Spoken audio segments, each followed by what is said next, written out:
All right, welcome back. We're continuing our study of the major and minor prophets, and today we're in Haggai.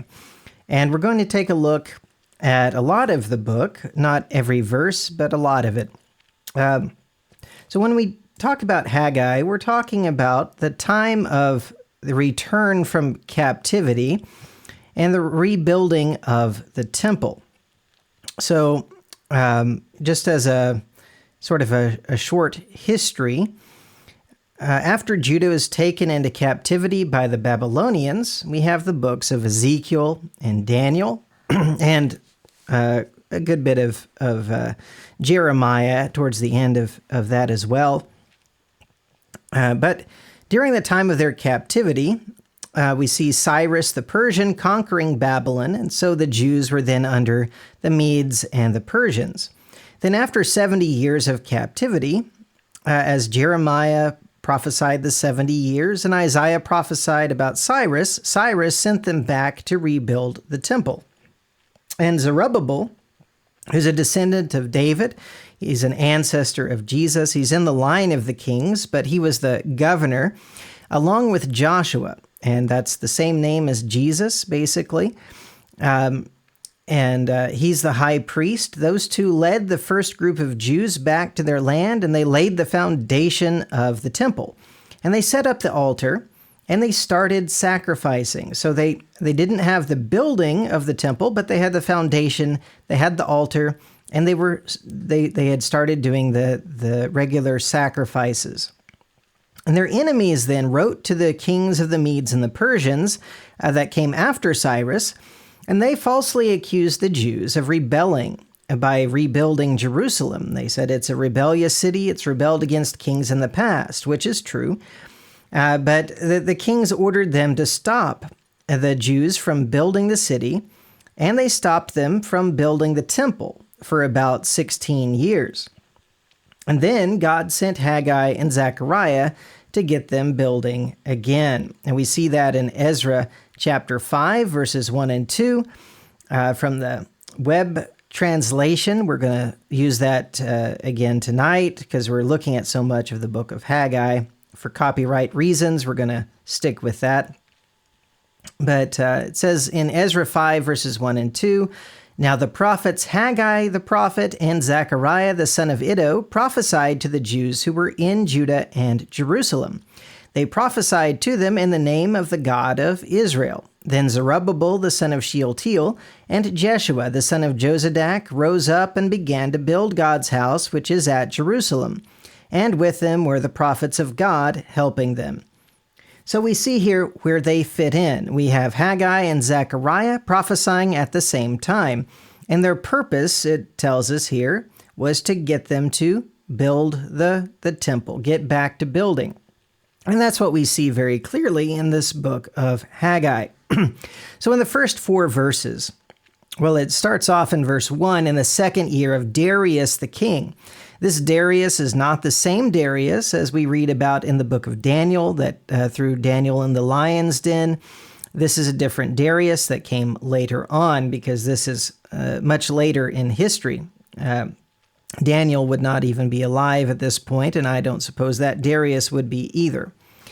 But this says, in the second year of Darius the king, in the 6th month, and the first day of the month, Yahweh's word came by Haggai the prophet to Zerubbabel, the son of Shealtiel, governor of Judah, and to Joshua, the son of Jehozadak, the high priest, saying, "This is what Yahweh of armies says. These people say, the time hasn't yet come, the time for Yahweh's house to be built." Then Yahweh's word came by Haggai the prophet, saying, "Is it a time for you yourselves to dwell in your paneled houses while this house lies waste?" So he addresses the leaders, the governor, Zerubbabel, and the high priest, Joshua, and he talks about what the people are saying. And those 3 groups are going to be throughout this short book, Zerubbabel, Joshua, and the people. All right, so what they're saying is the time hasn't come yet to build the temple, Yahweh's house, Jehovah's house.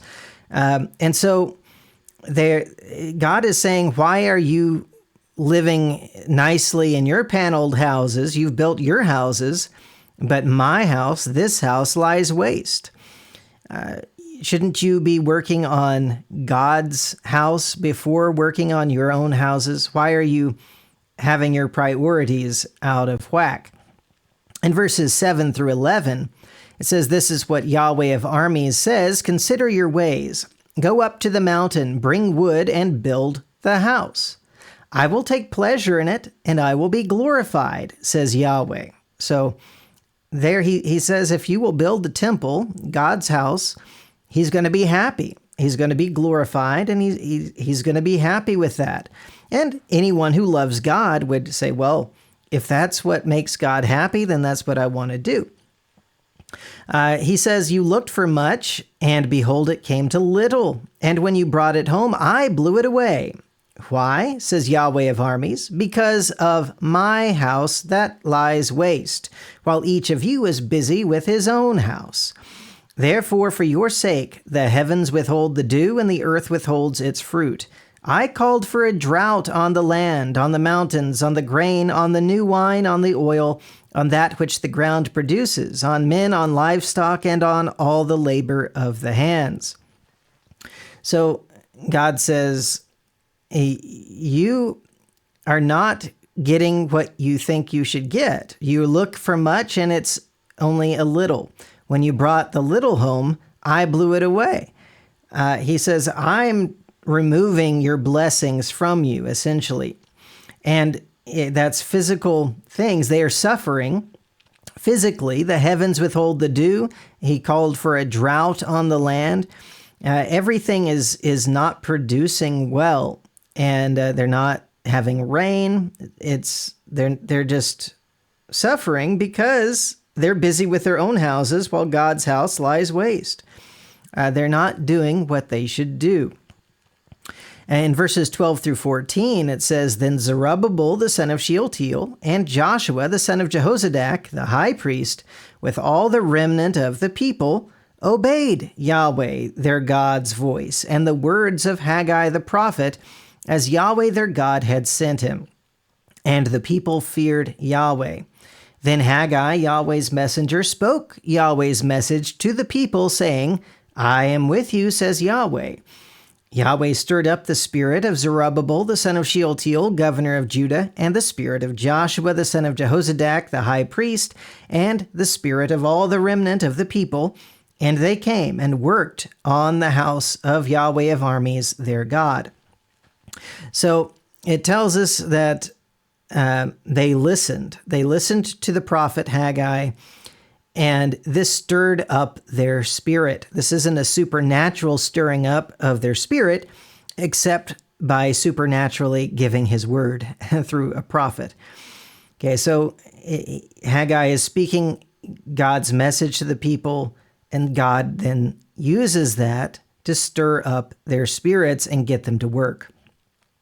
They're obeying God's voice, and they fear Yahweh, they fear Jehovah. And he says, I'm with you. So now he wasn't blessing them, but now he's with them because they're doing his things. They're listening to him, fearing him, obeying him. And so it's that now God is with them. In chapter 2, in verses 1 through 5, we have a new message coming from God. In the 7th month and the 21st day of the month, Yahweh's word came by Haggai the prophet, saying, Speak now to Zerubbabel, the son of Shealtiel, governor of Judah, and to Joshua, the son of Jehozadak, the high priest, and to the remnant of the people, saying, Who is left among you who saw this house in its former glory? How do you see it now? Isn't it in your eyes as nothing? So this house is the temple. So he's talking to these people, and some of them were old enough that when they were young, they had seen the temple that Solomon had built. When he says this house, he's not talking about the physical building that they're working on now, because it's a new building. The first temple was completely destroyed, but they're building the same type of building, the same purposed building. And so he still calls it this house. And we'll see that's important later on. But he says this, what you're building now looks to those who saw Solomon's temple. This one's like nothing compared to Solomon's temple. It's not going to be as glorious. It's not nearly as great. And so in verse 4, he says, "Yet now be strong, Zerubbabel, says Yahweh. Be strong, Joshua, son of Jehozadak the high priest. Be strong, all you people of the land, says Yahweh, and work. For I am with you, says Yahweh of armies.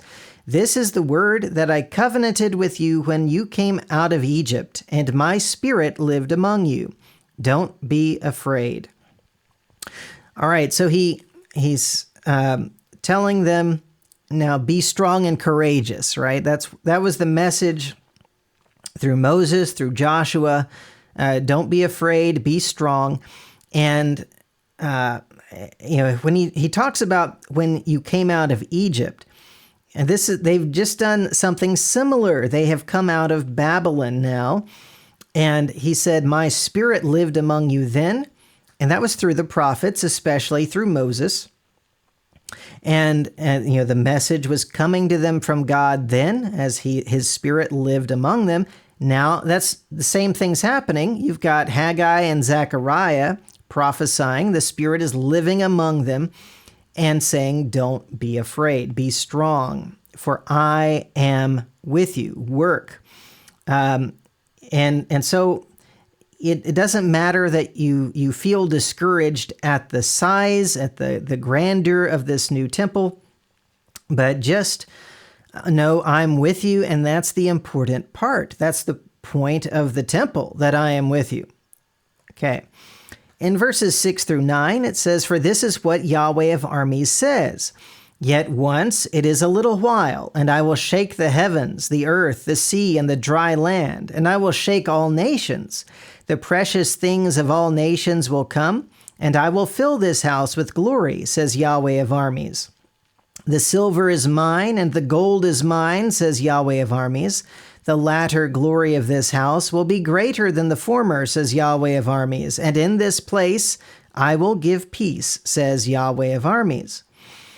All right, so he talks about shaking the heavens and the earth. This is a prophecy of something that will happen in the future. And he says, "I'll shake all nations, and the precious things of all nations will come. I'll fill this house, this temple, with glory." But when he says this house, remember, before he referred to this house in its former glory. That's not the same building. It's the same purpose. And when he says, "I'll fill this house with glory," he's not talking about the physical building that they're working on at this point. And that's why he can say the latter glory of this house will be greater than the former. Now, one might say that could be partly true after King Herod renovated the temple and made it great. But I don't know that it ever rivaled Solomon's temple. And I don't believe at all that that's what this is actually talking about here. And one reason is we have it explained for us in Hebrews 12. In verses 26 through 29, it talks about when God was giving the law at Mount Sinai, and it says, "Whose voice shook the earth then, but now he has promised, saying, Yet once more I will shake not only the earth, but also the heavens." This phrase, "yet once more," signifies the removing of those things that are shaken, as of things that have been made, that those things which are not shaken may remain. Therefore, receiving a kingdom that can't be shaken, let's have grace through which we serve God acceptably with reverence and awe, for our God is a consuming fire. So he says, when God gave the law and he established the nation of Israel, it shook the earth. Yes, his voice literally shook the earth, but he was also shaking up the earth by establishing this special nation, this kingdom. But now he says, "Yet once more I'll shake not only the earth, but also the heavens." And when he says once more, It signifies the removing of those things that are shaken, as of things that are made. The physical things are shaken out. The nation of Israel is no longer going to be what's important. Jerusalem is going to be destroyed. The physical temple is going to be destroyed. It's interesting that as he prophesies about encouraging them in building that physical temple, he's actually saying something better is happening later, and that's going to involve destroying that physical temple. But what remains is a kingdom that can't be shaken. The church, the temple of God is going to remain. And when we go back to Haggai, he says in verse 7, I'll shake all nations, and the precious things of all nations will come, and I will fill this house with glory. He's saying that essentially the Gentiles are going to be part of the temple. That we Gentiles get to be part of the church. We get to be part of the kingdom. We get to be part of the temple that has the greater glory. And so it's a beautiful prophecy here. In verses 10 through 13 of Haggai 2, it says, in the 24th day of the 9th month, in the 2nd year of Darius, Yahweh's word came by Haggai the prophet, saying, Yahweh of armies says, ask now the priests concerning the law, saying, if someone carries holy meat in the fold of his garment, and with his fold touches bread, stew, wine, oil, or any food, will it become holy? The priest answered, no. Then Haggai said, if one who is unclean by reason of a dead body touch any of these, will it be unclean? The priest answered, it will be unclean. Now, I want us to take a lesson from this, that God established these ceremonial parts of the law of Moses to teach something. They are there not just to be rules, but they represent something. The laws of holiness and uncleanness. You can't. When you touch a dead body, it doesn't make you sinful.